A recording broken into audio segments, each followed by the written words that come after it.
Урматтуу телекөрүүчүлөр, урматтуу граждандар, Кыргызстандын граждандары, бүгүн ушу биздин мониторинг борборунда кезектеги коногубуз да келди. Биз өзүңөр билесиңер, саясатчылар менен, саясий эксперттер менен маек курууну кандайдыр бир традицияга айлантып атабыз.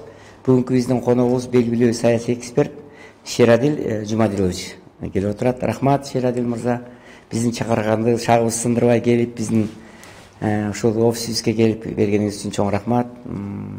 Сиздин көптөгөн пикирлериңизди угуп жүрөбүз, саясат боюнча көз карашыңызды угуп жүрөбүз, сиздин позицияларыңызды колдойбуз, аналитикалык ой пикирлериңизди дагы окуп жүрөбүз. Ошон үчүн азыркы мына биз ушу мониторинг борборун уюштуруп, ушу чет өлкөлөр, эл аралык уюмдар, тышкы саясий күчтөр Кыргызстандын ички ишине кийлигишпесин деп аракеттерди көрүп атабыз. Өзүңүз болгондой кээ бир сурамжылоолор чыгып кеткен экен. Эл аралык институттардан, америкалык институттардан ошонун баардыгын бетин ачып, туура эмес жүргүзгөн боюнча, мыйзамды бузган боюнча ушундай бир аракеттерди көрдүк эле да. Анан сизден сурайын дегеним, мына сиз көп жылдан бери иштеп жүрөсүз, ушу саясий чөйрөнүн баарын мындай анализ издеп жүрөсүз. Мына 2010-жылдагы бир саясий партия башка бир мамлекеттен бир акча алып келип парламенттик шайлоо өткөнү боюнча маалыматыңызда бар. Кээ бир эмелер саясатчылар океандын ар жагына шайлоо болгондо эле океандын ар жагына жүгүрөт, кээси болсо кошуна мамлекеттерге жүгүрөт. Кээ бир кандидат президенттер кошуна мамлекетке барып да чоң проблема кылган.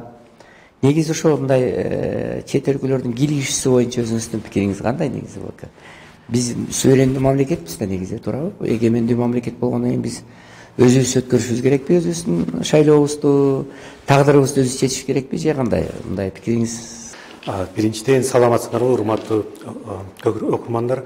Биринчиден дагы мындай айтканым, сизге ыраазычылык, рахмат чакырганыңызга. Албетте мындай абдан маанилүү, жакшы суроолорду көтөрүп атасыз. Негизи биз ооз эле айтып эле жүрөбүз, ар кандай өлкөлөрдүн мисалы Кыргызстандын саясатына тиешеси бар деп киргизем деп, влияние киргизип коем дегендей угуп турабыз, но бирок эч ким да мындай ачык айткан жок. И вот ошону сизге ар кандай ийгиликтерди каалайм чын жүрөктөн. Албетте бул таталмас эле. Анан башка өлкөлөрдү айтып атканда, бул негизи мыйзамдарда бекитилген да. Биздин мыйзамыбызда бекитилген, анан ушул Бириккен Улуттар Уюмунун уставында бекитилген.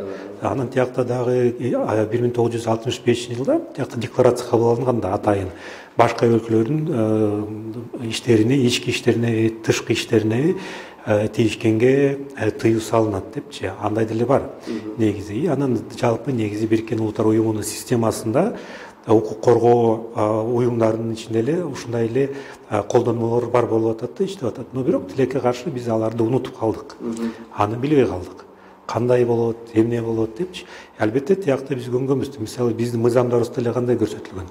Түзмө-түз жардам берилгенде болбойт депчи.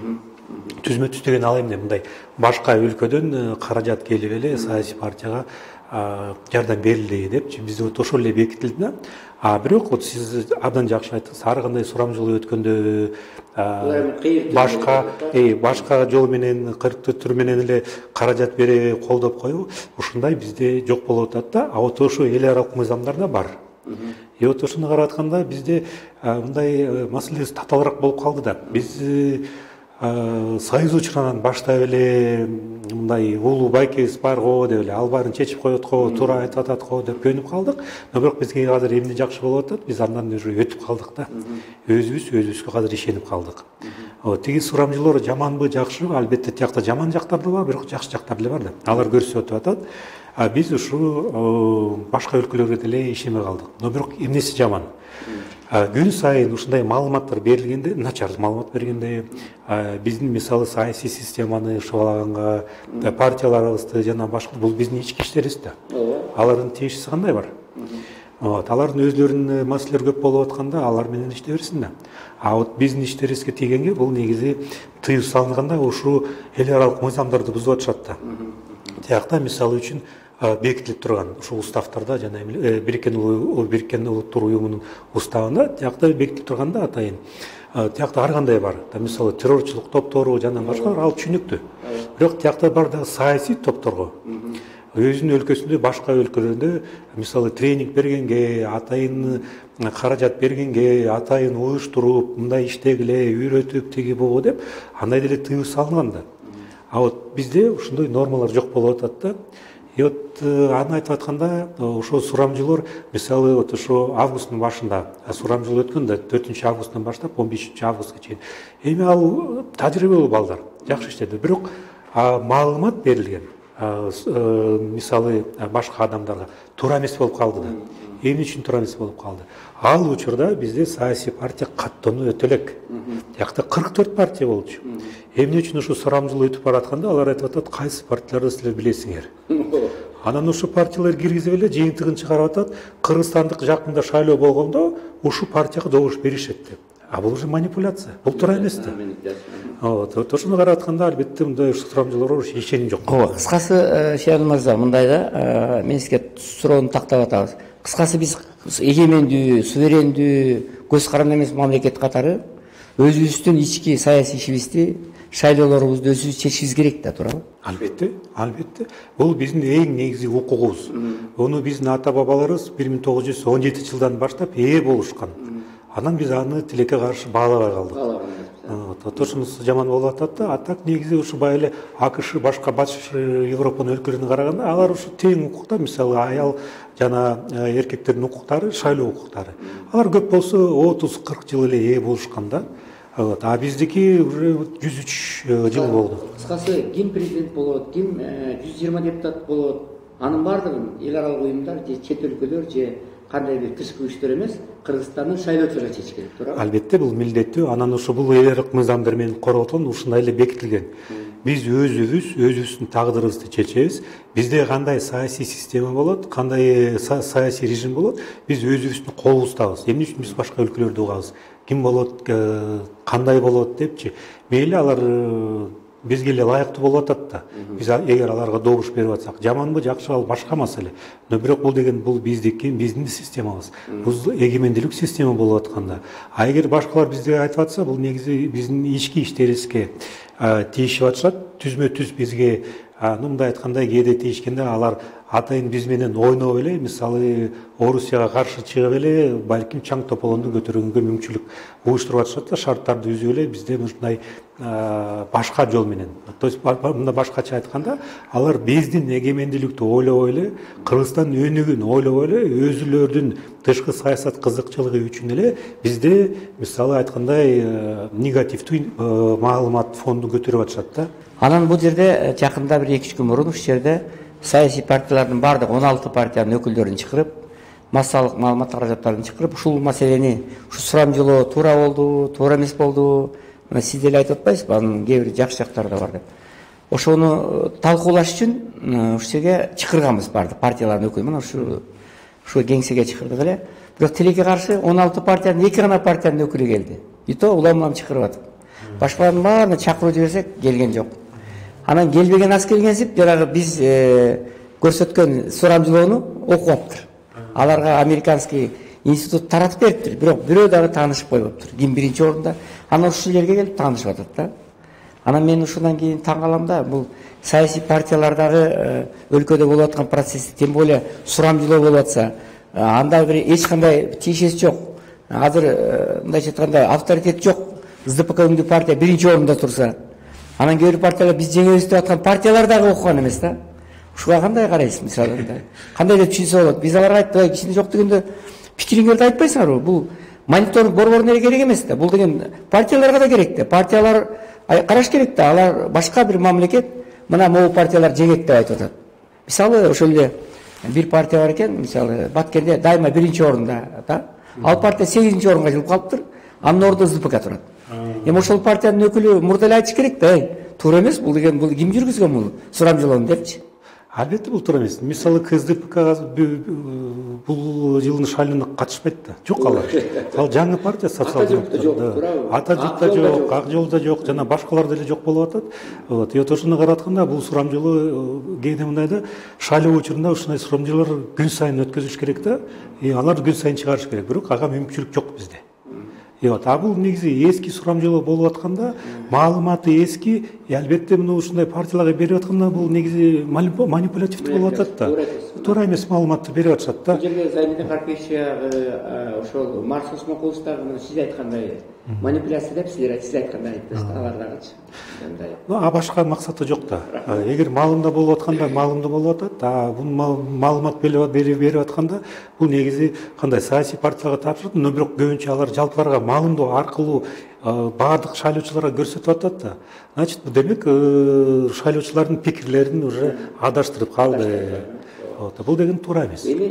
Кичине өтөрөк көтөрүлөлү да, эл аралык аренага чыксак, ушул эле тема, бирок кичине мындай кеңейтип жооп берсеңиз. Мисалы, өзүңүз көрүп атасыз, геополитика азыр дүйнөдөгү эң чоң маселе болуп атат.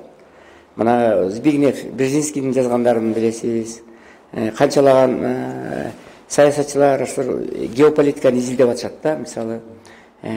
Ошол биздин шайлоого, вообще-то Кыргызстан кичинекей мамлекет деп атабыз.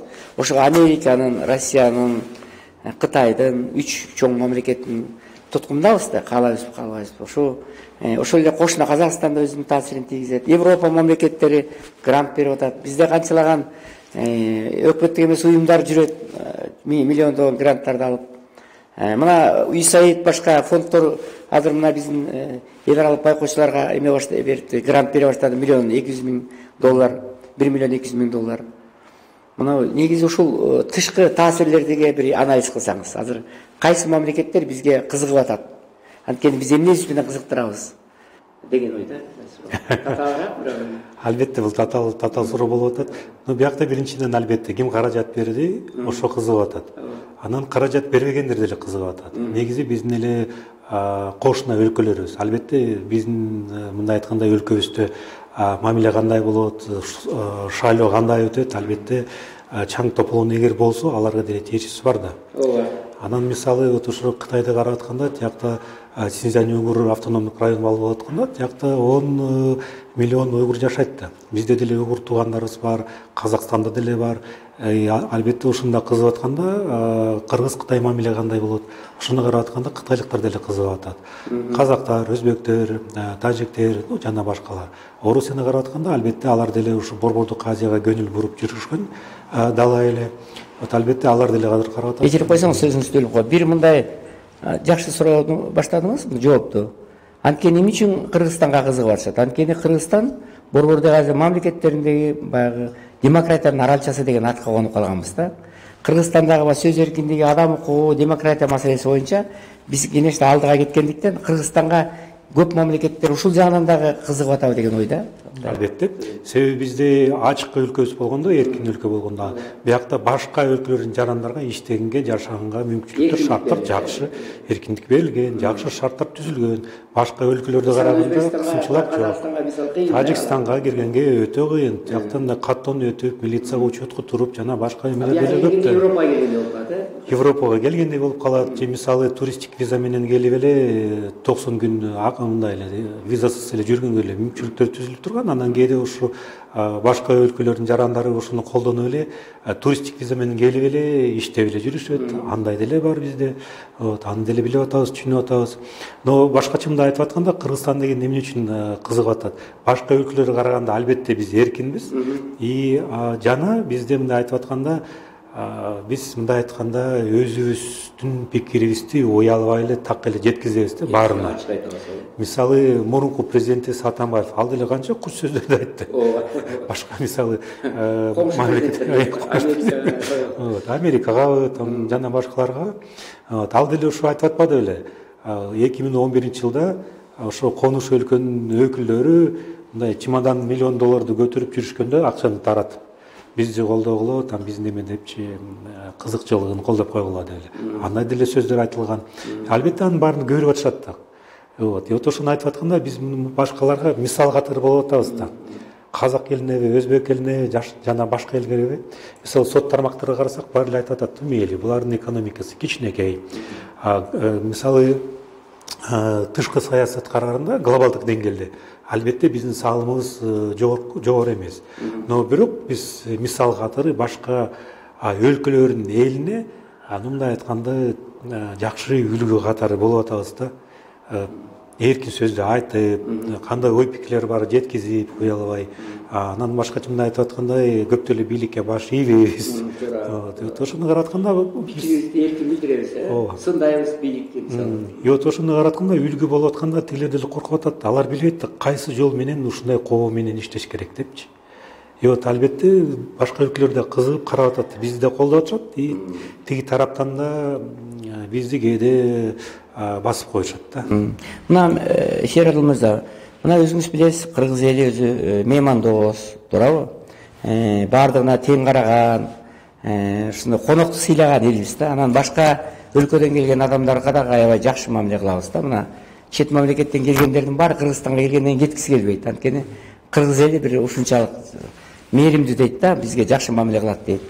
Бирок бардык нерсенин чеги болот да. Биз меймандос болот деп эле баарын киргизе берсек, мына азыр Кытай баштап башка улуттун баары ушу Кыргызстанда жүрөт, айрыкча Бишкекте, туурабы? Араб мамлекеттеринен, Индиядан, башкадан жүрөт.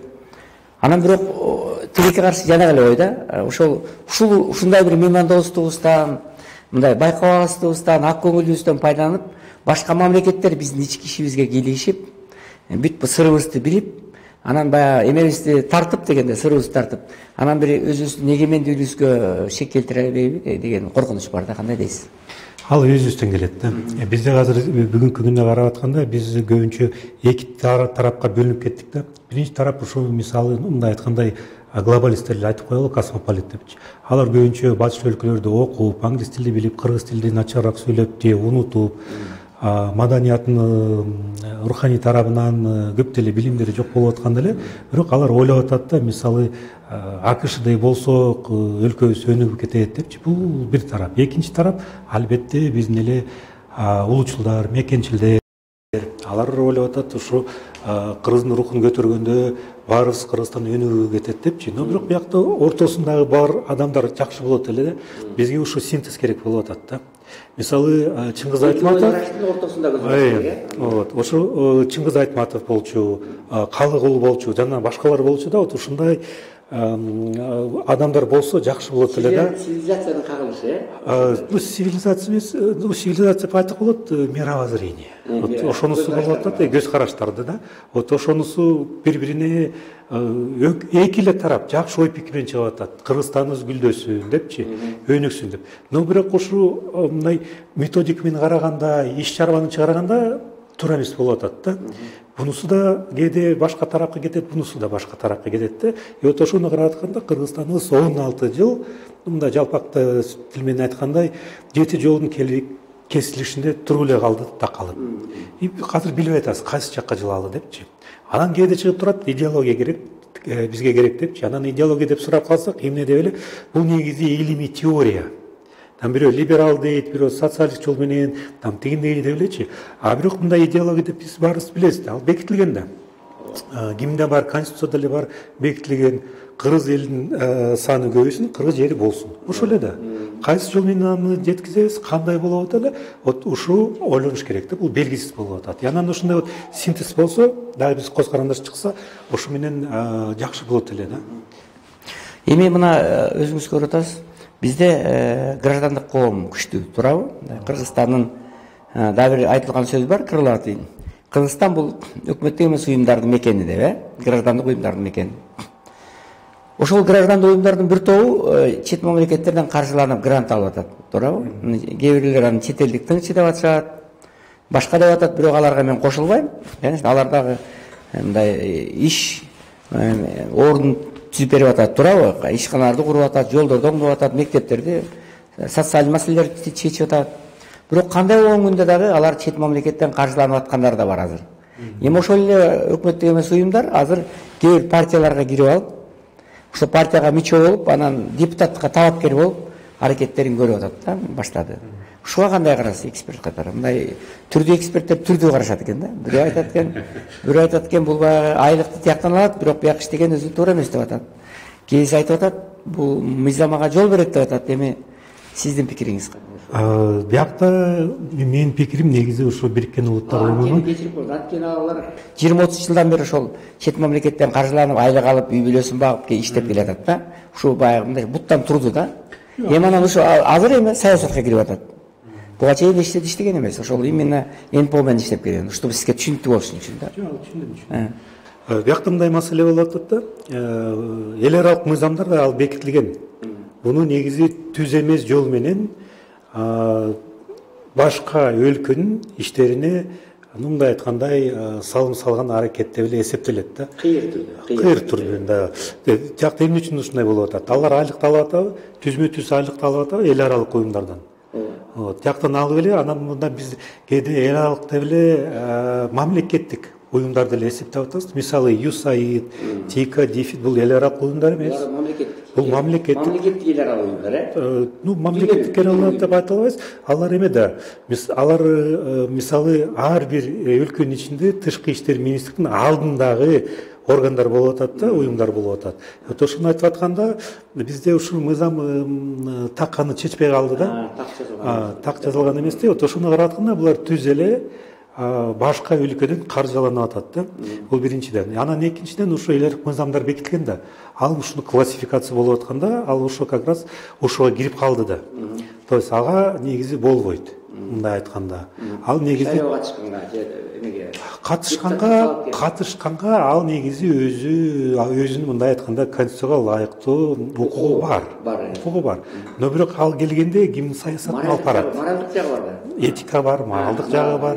Анан ошо депутат болгондо ал кандай добуш берет? Эмнеген мыйзамдар? Албетте, ушул маселе болуп атат да. Мындай айтып атканда албетте бул көбүнчө мындай моралдык маселе да. Азыр ушуну карап атканда ушундай адамдар көргөндө анда кызык да, морал барбы жокпу? Ушул болду. Анан эми азыр өзүңүз көрүп атасыз. Азыр Кыргызстанда 260 партия бар экен, каттоодон өткөн. Ошонун 16 партиясы, 44 партиясы көрсөтүлүп, кандидатурасы мындай катталып. Бирок анын ичинен бүткүл процедураны өткөргөн 16 партия жарышка чыкты, билесиз. Бирок ошол 16 партиянын ичинде дагы ушу бир Американы караган, ушул эле батышты карагандар да бар да, өзүнүн өтө турганын азыр эле билет, өтпөй турганынчы. Бирок ошо өтпөй турган болсо дагы, өтпөй калган күндө дагы ошо бир тополоң кылып, чыр-чатак кылып, ошол бир өлкөдөгү абалды курчутканга аракеттер болуп атат да. Ушул боюнча сиздин пикириңиз кандай? Бул маселени жакшы көтөрүп атасыз. Анан байле где-то 10 мүнөт мурда айтпадыңыз беле? Ар кайсы, ар бир партиянын ичинде, минимум где-то 6-7 партиянын ичинде, алардын талапкердин арасында сиз айткандай бейөкмөт уюмдардын өкүлдөрү бар депчи. Албетте сиз ушу айтып аткан партия ал где-то 1-2 партия эле болуп атат. Көбүнчө ушу курамы ушундай адамдар менен тизилип калганда, андай эле бар. Демек ушундай болуп атканда алар, мисалы айткандай, дымовой завеса, түтүн чыгарып эле коюшат да, жаап койгонго. Мындай болуп атат депчи, негативди өзүнө алып эле, башка партиялар өтүп калат.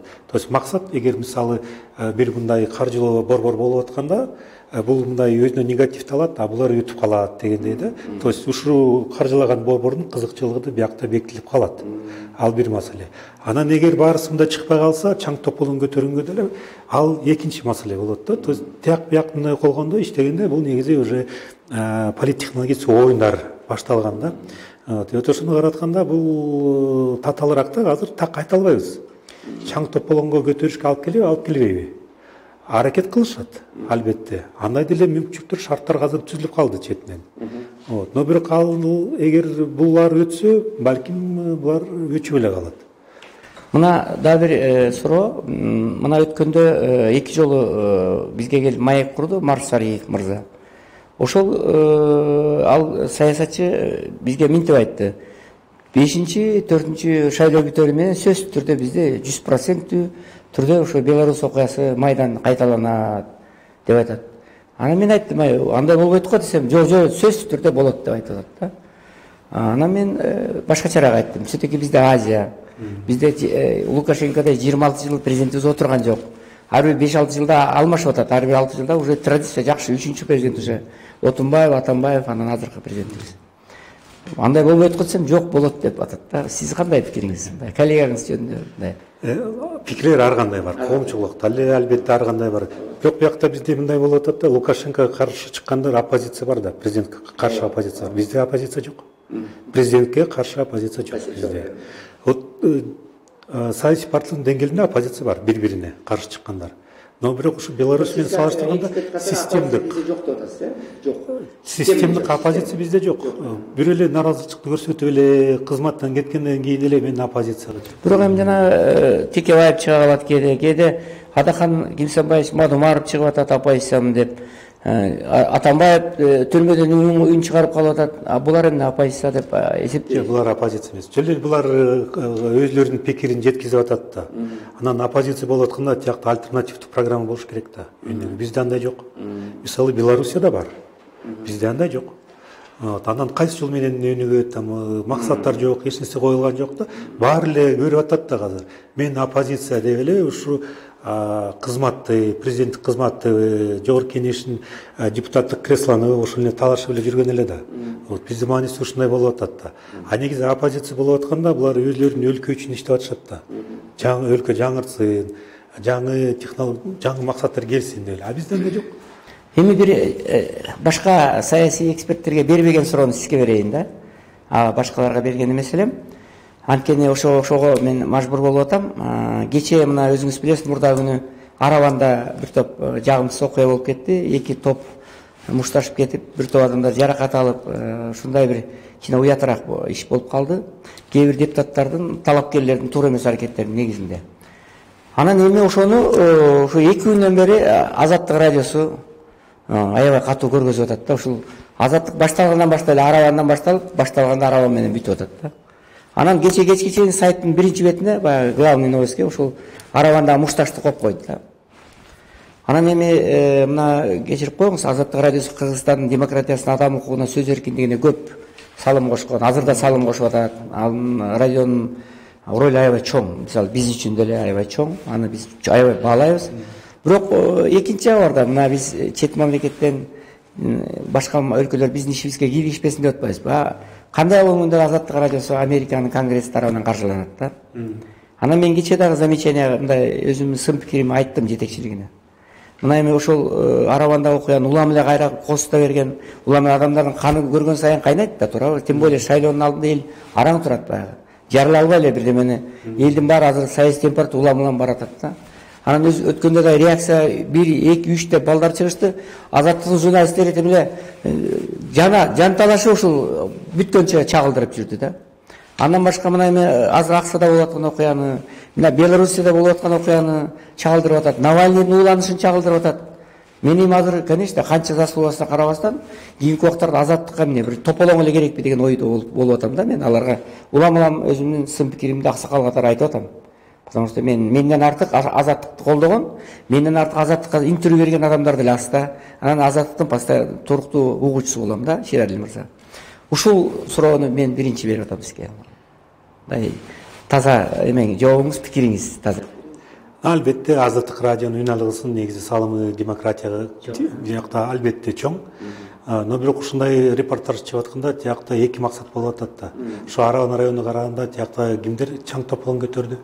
Эки партия баарыбыз айтып атабыз, там бийликтики депчи деп. Ачык эле ачык. Анан ошол партияларды жаманаттык кылган аракеттер. Вот ошону алар көрсөтүп атканда, алар үчүн эле бул кара технология болуп деп. Биринчиден, экинчиден албетте сиз абдан туура айтып атасыз да, биз тез күйөбүз да, кагаздай күйүп кетебиз. Бизде курнамыбыз бар да. Бирдеме болсо эле көтөрүп калабыз да. Вот албетте тиякта тилекке каршы улут аралыкка байланыш болуп кетпедиби? Вот ошону каратканда бул жаман да. Абдан жерде улуттук аралык, мурда болгон, Бул окуяда жок экен да. Вот, но бирок ушу азыр соц тармактарды киргизип калды да. Тиги ушу эки партиянын мүчөлөрү деле ушундай жарыя чыгарбады беле. Улуттук аралыкка айланып кетти деп, аны карап тургула деп. Бул уже башкача айтканда туура эмес да. Вот ошону каратканда албетте журналисттерде иштеп атканда ойлош керек, натыйжасы эмнеге алып келет депчи. Балким анан түшүнүксүз эмне үчүн, мисалы эртең менен баштап эле электр чайник сайсаң эле тияктан эле чыгып атат, Араван окуя деп. Вот ал эмне демек? То есть аны айтып атканда, эгер ушундай эле токтотпосо, албетте бул албетте бизди ушу бири-бирибизге каршы чыкканга чакырып атышат да, түртүп атышат да. Бул негизи уже туура эмес. Эмне үчүн болуп атат? Жогорку кеңештин депутаттары шайлана элек, бирок биз аларга ишенбейбиз. Эмне үчүн ишенбейбиз? Ушундай маалымат берилгенде, ушундай көрсөтүлгөндө албетте биз алардын деле упугу эле тиги депутаттарга ишенбей калабыз. Бирок алардын арасында эле жакшы иштеген адамдар бар да. Мисалы ушу жогорку кеңештин 6 чакырышында иштеген депутаттар баары келесоо деп эле тили кыйшык деле айта албайбыз да. Тиякта эле болчу, ишти билген адамдар болчу, жакшы мыйзамдарды жазган деле адамдар болчу. Эми ушул там көп болсо там 5, 6, 7 мындай өтө кызыктуу депутаттар болсо баары ушундайбы? Баарын ушундай баа берсек деле ал туура эмес да. Ар бир парламенттин ичинде биздики деле эмес, АКШ деле, башка өлкөлөр деле депутаттар 3 топко бөлүнөт да. Саясатчылар бар, там 5-7 киши, анын баары тааныйт. Бирок алар жөн эле саясий чакырыктар менен сүйлөшөт да. Алар эч нерсе жок тиякта. Анан көбүнчөсү албетте тиги Роза Отунбаева айым айткандай балык деле андай деле бар. Но бирок тиякта 20% минимум дайыма мындай айткандай работяглар бар да, ишти бергенде, иштегенди билгенде, анан ушу мыйзам чыгаруу иштерди жүргүзгөн адамдар эле бар. Вот албетте аларды баалап караш керек да, кимдер барып атат, эмне деген болот, иштейби, иштебейби деп. Анан ушу баарын эле там 1-2 адам үчүн эле баары иштегенди жамандаган эле шылап койгон эле болбойт. Ушул анда биз маегибизди аяктап баратканда бир кичинекей суроо, кичирээк суроо, эми биздин мына мониторинг жана ошо бир медиа борборубуз иштеп атат. Биздин максатыбыз эле ушул өзүбүздүн тагдырыбызды өзүбүз чечишибиз керек да. Өзүбүздүн киндигибизди өзүбүз кесели, башка тыштан биздин ишибизге кийлигишпесин. Өзүбүздүн шайлообуздун тагдырын шайлоочулар чечсин деген максатты коюп атабыз да. Анан ушу шайлоо бүтөөрү менен биз өзүбүздүн жыйынтыгыбызды, тыянагыбызды чыгара алатабыз. Шайлоого тыштан чет өлкөлөрдөн, эл аралык уюмдардан кийлигиши болдубу же болгон жокпу деген тыянагыбызды чыгара алатабыз. Ушуга кандай карайсыз өзүңүз? Биз уже көнүп калганбыз да, Союз учурундагы Кыргызстан эгемендик болгондо ушундай эле сөз катары эле калып калган да. Буга чейин мындай болбоптур да, мындай мониторинг кылган болбоду. Биринчи жолу ушундай кылып атабыз да. Ошону мындай айтканда, ошо сөздөрдү практикалык тарапка жылдырып атасыңар, абдан жакшы, абдан сонун болду да. Мурда жөн эле мындай эле сөз катары эле калып турчу да.